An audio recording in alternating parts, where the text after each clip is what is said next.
এই মাঠে 2016 সালে সিরাজগঞ্জের সুনামধন্য ফুটবলার তুষার মাঠের ডান প্রান্ত থেকে যারা 3টি গোল করেছিলেন, এই তুষারের কথা বলতে চাই। আপনারা জানেন আর হবে গাইবান্ধার অনুকূলে লম্বা করে বাড়িয়েছেন, সতীর্থ খুঁজছেন এবং লম্বা করে শট ছিল, ওইদিকে সতীর্থহীন শট, অনেকটা খুঁজে পাওয়ার চেষ্টা।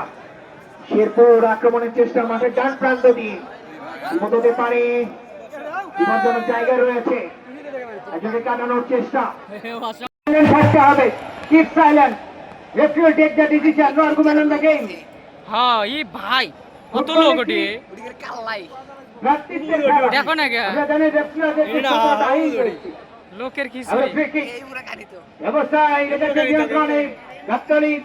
ওরে ভাই বল বল বেটা আলমগীর থেকে প্রাসবদল করবার যাচ্ছে নাম্বার 12 ব্যবস্থায় কি করবেন, চমৎকার ভাবে ঠোকান লেফটিং পজিশন থেকে আবার আক্রমণ হচ্ছে প্রত্যয় ক্লিয়ার করলেন।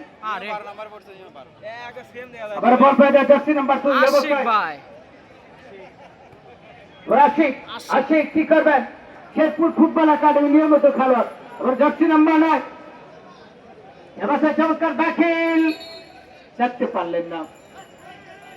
একসাথে দুইটা জেলা ডিসি কাপ